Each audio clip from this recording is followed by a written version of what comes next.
Bonjour tout le monde. Donc ça fait un petit moment que on n'a pas eu SVT avec les vacances et la semaine dernière qui était fériée. Donc on va reprendre tout doucement, mais l'activité qu'il y avait à faire aujourd'hui était quand même assez conséquente et assez difficile. Donc cette vidéo me paraît indispensable à écouter pour bien comprendre la correction et le cours qui s'ensuit. Donc on commence un nouveau thème, le dernier thème de l'année sur le corps humain et la santé. C'est un thème qui se divise en deux parties. Une qui va parler de la sexualité humaine et de la procréation, donc comment euh, la vie est donnée de génération en génération.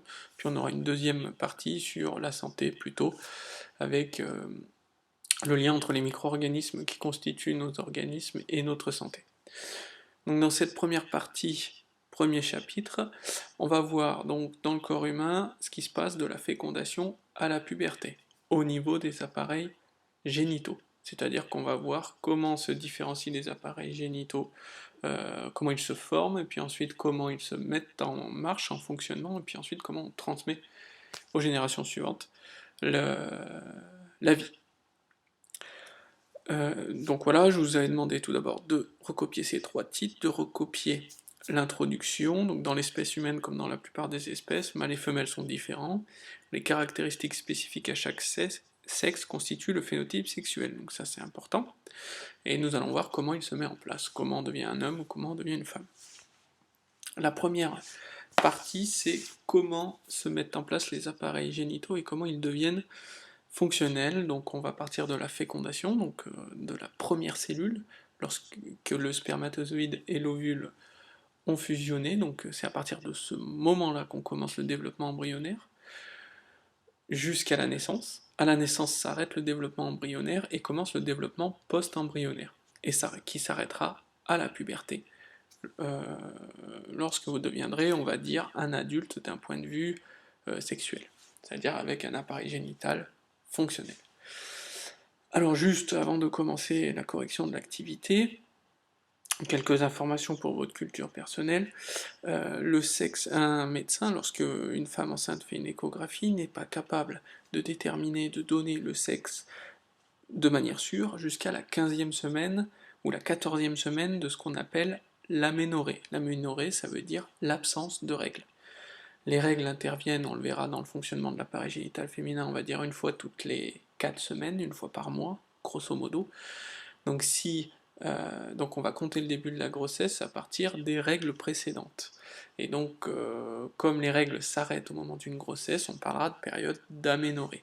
Donc, le sexe d'un individu, d'un futur individu, pourra être déterminé de manière sûre entre la 14e et la 15e semaine à partir des dernières règles, ce qu'on appelle les semaines d'aménorrhée. Par exemple, si je vous montre ce diaporama, là vous avez l'image d'un fœtus, voilà, à la 15e semaine. Donc là on peut déterminer le sexe. Alors comment il faut regarder cette échographie? Il faut voir ici un fœtus, donc un futur nouveau-né qui est assis et vous le regardez par en dessous. Ici, là où je montre avec ma souris, ce sont les futurs pieds, d'accord, les futures extrémités des membres inférieurs. Donc en les voyant par en dessous, pardon, on voit le talon. Et ici, légendé numéro 1, vous avez les fesses. Donc ici, on voit bien un tubercule au niveau de l'entrejambe, donc ce sera un futur garçon. Jusqu'à la 15e semaine, là on peut le déterminer de manière sûre, mais par contre, un embryon euh, aura des appareils génitaux indifférenciés, c'est-à-dire qu'on ne pourra pas savoir si c'est un garçon ou une fille jusqu'à la 12e semaine. D'accord? Donc les premières étapes du développement embryonnaire, le sexe sera le même que l'on soit un garçon, un futur garçon ou une future fille. Ça se différencie à partir de la 8e semaine, voilà, où ce qu'on appelle le tubercule génital va soit se développer pour un garçon, soit se réduire, et ce sont les bourrelets génitaux qui se développeront pour former l'appareil génital féminin. Ok, donc jusqu'à la 8e semaine, qu'on soit un garçon ou une fille, le sexe est dit indifférencié, on a le même, d'accord, et à partir de la 8e semaine, ça se développe. Alors, qu'est-ce qui fait qu'on va se développer plutôt sur un appareil génital féminin ou un appareil génital masculin, c'est ce qui nous intéresse dans l'activité que vous aviez à faire aujourd'hui. Donc l'activité 1 sur le logiciel DeadSex. Hop, alors l'activité suivante, donc je vais prendre la correction, ce sera beaucoup plus facile, là voilà. Donc les étapes de développement du sexe se divisent se retrouvent au nombre de 3. Donc il y a ce qu'on appelle le sexe génétique au sexe gonadique. Donc le sexe génétique, c'est l'ADN, les chromosomes que vous avez qui vont déterminer votre sexe. Donc la première étape, ça va être le rôle de l'ADN sur le développement des gonades. Les gonades, ce sont soit les testicules chez l'homme, soit les ovaires. Ça, c'est la première étape. Donc la différenciation des gonades. Ensuite, une fois que les gonades sont différenciées, la deuxième étape, c'est l'étape de différenciation des voies génitales, c'est-à-dire du sexe global que l'on aura par la suite. Et une fois que les voies génitales sont formées, eh bien il nous reste plus que la mise en fonctionnement de cet appareil génital qui a lieu au moment de la puberté. Donc on va voir ces 3 étapes. Donc la première étape, du sexe génétique au sexe gonadique. Qu'est-ce qui fait qu'on deviendra un homme ou une femme d'un point de vue purement biologique et sexuel? Là, je ne vous apprends rien, vous avez dans ce tableau la situation normale, vous voyez que un garçon possède les chromosomes au niveau de sa paire de chromosomes sexuels, les chromosomes X et Y, et une femme les chromosomes XX. Donc les cas normaux ne nous indiquent rien. Par contre, quand on va regarder chez des gens qui présentent des anomalies chromosomiques, c'est-à-dire qui ont un mauvais nombre de chromosomes sexuels, chez les individus qui ont 2 chromosomes X et un chromosome Y, ça existe, hein, vous comprendrez si vous continuez la spécialité SVT l'an prochain, et en terminale. Donc il y a des personnes qui ont 3 chromosomes sexuels, qui sont X, XY, et bien ces personnes auront un appareil génital de type masculin. Alors, il ne sera pas fonctionnel, hein, vous voyez que les testicules seront de taille réduite, mais les voies génitales et les organes génitaux externes, hein, ce que l'on va voir, c'est de type masculin. Alors qu'un individu qui n'a qu'un chromosome sexuel et qui est le chromosome X, aura une apparence sexuelle de femme, aura des gonades de type féminin, donc des ovaires, et aura des voies génitales et des organes génitaux de type femelle. Donc, par rapport, si on compare à la situation normale, est-ce qu'il faut 2 chromosomes X pour être une femme? Pas besoin, puisqu'il suffit d'en avoir un, d'accord? Alors ça fonctionnera pas, puisque les ovaires sont atrophiés, seront trop petits, pour se développer en appareil génital féminin. Est-ce qu'il faut avoir X et Y pour devenir un homme absolument? Non, puisque si vous avez 2 X et un Y, ça marche quand même. Par contre, quel est le minimum, ce qu'il faut, quel est le caractère nécessaire pour devenir un homme d'un point de vue biologique? C'est la présence du chromosome Y. Vous voyez que s'il est là, vous pouvez posséder 2 chromosomes X à côté, ça ne change rien. Votre appareil génital sera de type masculin. Par contre, s'il est absent, quel que soit le nombre de chromosomes X que vous possédez, 1, 2, et bien ça ne change rien, votre appareil génital se différenciera en appareil génital féminin. Donc, pour la première question, qu'est-ce qui détermine le sexe d'un individu? C'est la présence ou l'absence du chromosome Y. Si vous avez le chromosome Y, vous serez un homme, si vous ne l'avez pas, vous serez une femme. Point. Quand on regarde un petit peu, on vous explique que les gonades, donc les testicules, et les ovaires fabriquent les cellules sexuelles.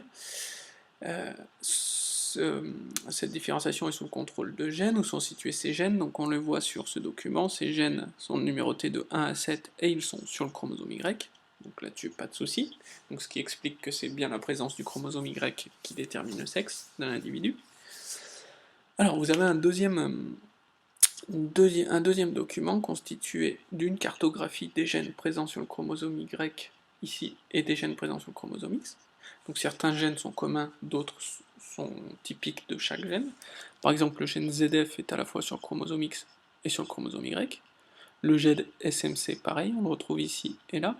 Par contre, vous avez des gènes qui sont typiques du chromosome X, comme le gène XIST ou HRPT, et d'autres qui sont typiques du chromosome Y, comme le gène SRY. Le document suivant nous montre des cas spéciaux où les chromosomes ne correspondent pas, enfin ce que l'on a comme chromosome sexuel ne correspond pas à l'apparence, à l'individu final à l'âge adulte. Par exemple, il existe des femmes qui possèdent les chromosomes X et Y. Ce n'est pas normal, normalement ce sont les hommes.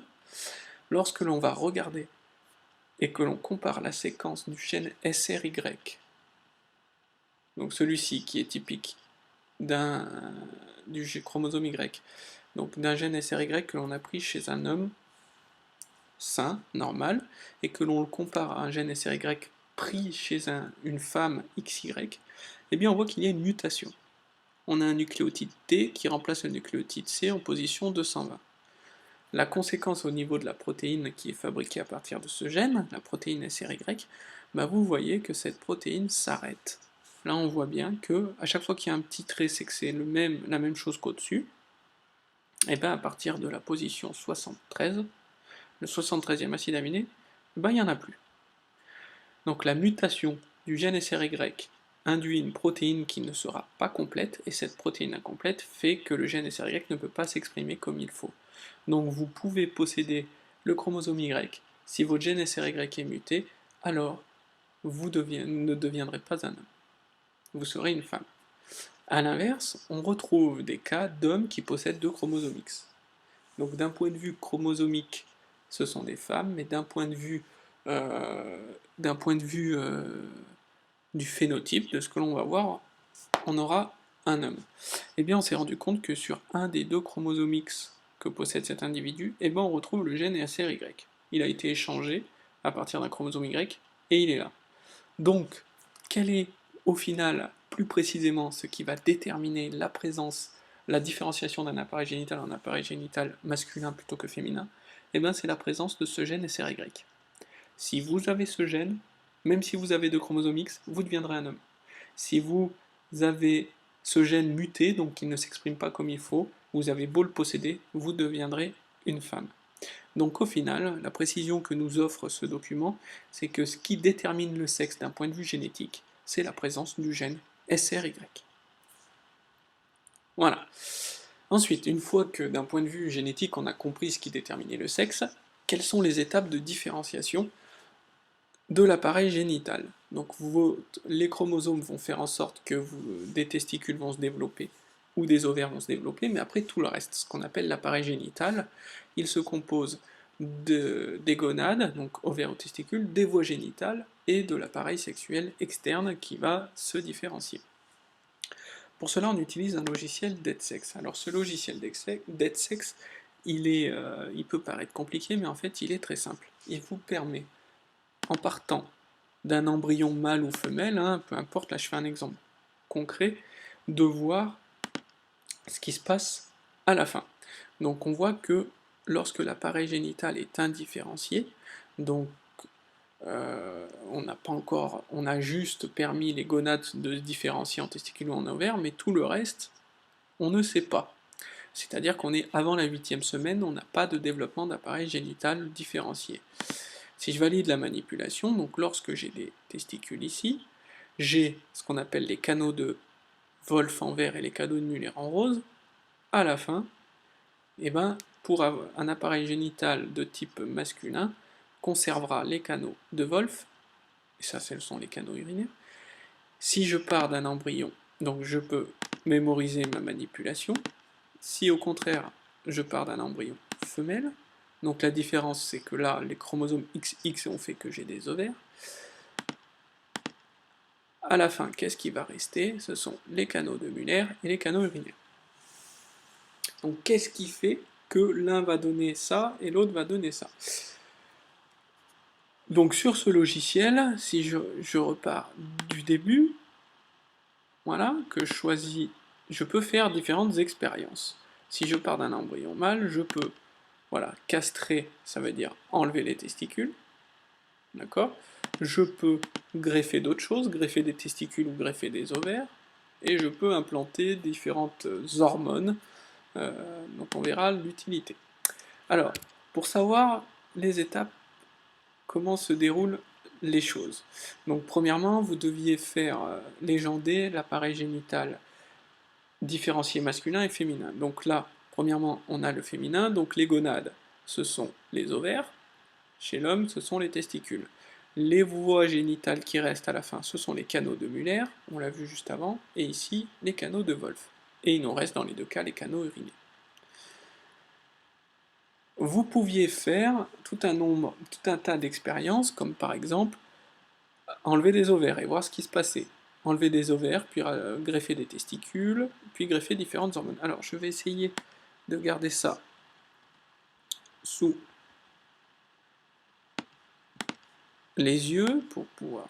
Voilà, parfait. Là, on devrait y arriver. Donc, je pars d'un embryon de type femelle. Voilà. Je fais le cas normal, je ne fais rien, je valide la manipulation, voilà, et je mémorise la manipulation. Maintenant, première chose, je vais faire une ablation des ovaires. Embryon femelle, ablation des ovaires, je valide la manipulation. C'est ici, voilà. Donc j'enlève les ovaires, qu'est-ce qui se passe? Les canaux, hop, là je fais n'importe quoi, voilà. Il faut que je remette ça. Les canaux de Muller en rose restent, les canaux de Wolff disparaissent. Rien n'a changé par rapport à notre cas précédent. Alors je vais faire une autre expérience. Je vais faire une ablation des ovaires, puis une greffe de testicules. Hop, j'annule l'ablation, hop, je refais une ablation, je greffe des testicules, je valide la manipulation. Qu'est-ce qui s'est passé? Donc j'ai enlevé les ovaires, j'ai rajouté des testicules, et là, les canaux de Muller, qui normalement devraient rester, sont partis, et les canaux de Wolff sont restés. Donc qu'est-ce qui va faire qu'on va garder plutôt les canaux de Wolff ou plutôt les canaux de Muller? Ce qui semble décider ça, ce sont les gonades qui se sont différenciées. Donc si je récapitule un petit peu les étapes précédentes, la génétique différencie vos gonades, testicules ou ovaires, et ensuite vos gonades vont vous permettre de différencier vos voies génitales, canaux de Wolff ou canaux de Muller.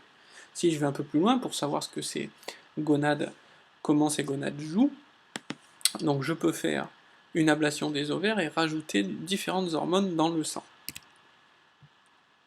Hop, donc je repars d'un embryon femelle, je fais une ablation des ovaires, ensuite on a dit que donc je greffe rien du tout, et je vais implanter de l'AMH.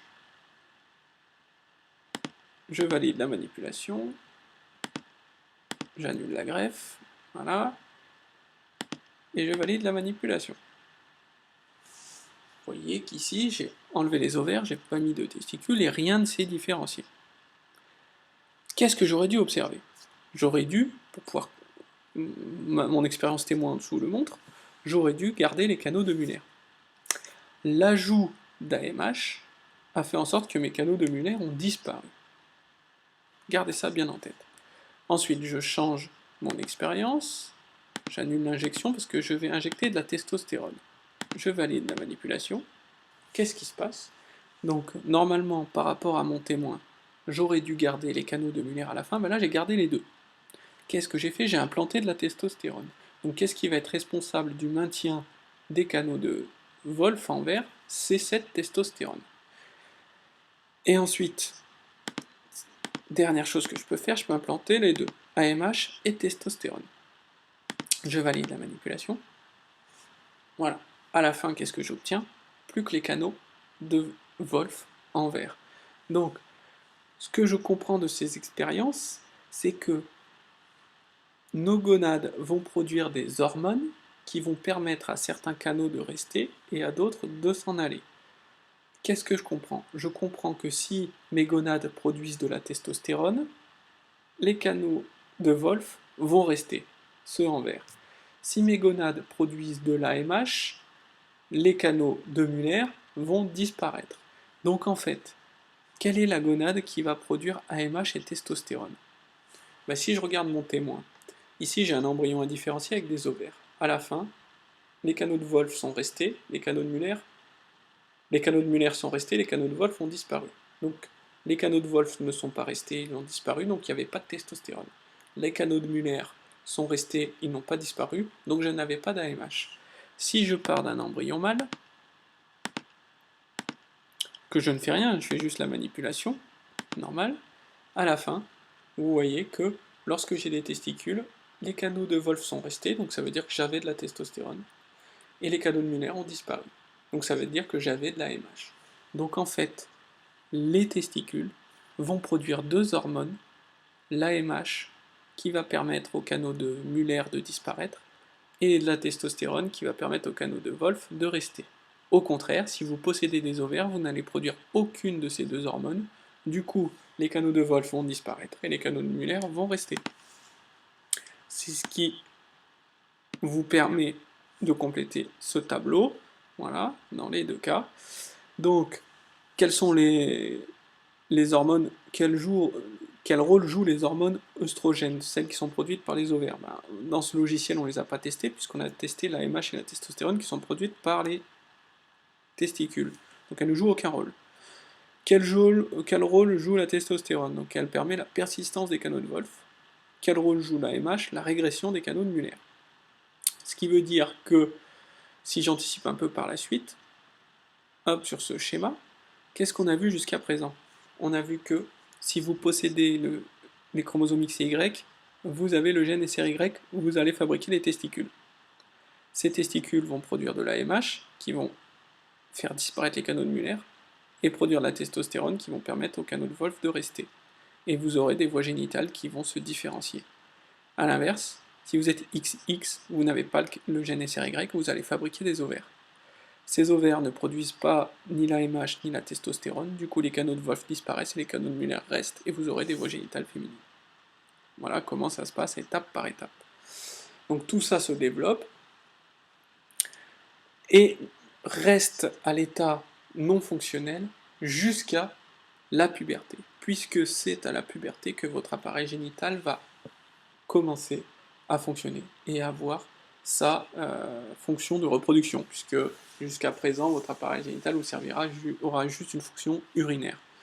Donc qu'est-ce qu'on remarque? C'est qu'à la puberté, les caractères sexuels secondaires apparaissent. Donc qu'est-ce que les caractères sexuels secondaires? Ce sont tout ce qui permet de différencier un homme d'une femme sans regarder le sexe. Donc on voit que le pic de croissance, l'apparition des poils pubiens, le développement du pénis et les premières éjaculations ont lieu à la puberté, lorsque la sécrétion de testostérone augmente.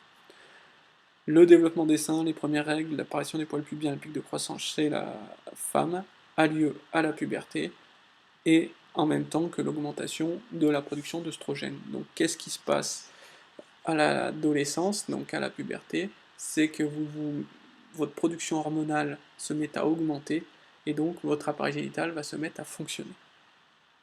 C'est pour ça qu'on vous dit souvent que ce sont les hormones qui vous travaillent à vos âges, parce que voilà, vous êtes en plein dedans, vous êtes sur la fin de votre puberté, mais vous êtes dedans. Donc si je reprends et que je récapitule un peu tout ce que l'on a vu, vous aviez un schéma, il fallait découper ce schéma, découper les vignettes et les recoller au bon endroit. Donc si je reprends la correction, on obtient la chose suivante. Donc, je ne reviens pas. Donc tout d'abord, c'est la génétique qui détermine les choses, XX, XY. Si vous avez XY, vous avez le gène SRY, vous formerez des testicules. Si vous êtes XX, vous n'avez pas SRY, vous formerez des ovaires. Ensuite, les testicules vont produire deux hormones, AMH, testostérone, qui vont permettre de différencier vos voies génitales en voies génitales masculines. Si vous avez des ovaires, vous produisez des œstrogènes, mais qui n'ont aucun rôle à ce moment-là, et donc les canaux de Müller restent et vous aurez des voies génitales féminines. Et ensuite, l'acquisition de la fonctionnalité de l'appareil génital a lieu à la puberté, avec une augmentation de la production de testostérone chez l'homme et d'œstrogènes chez la femme.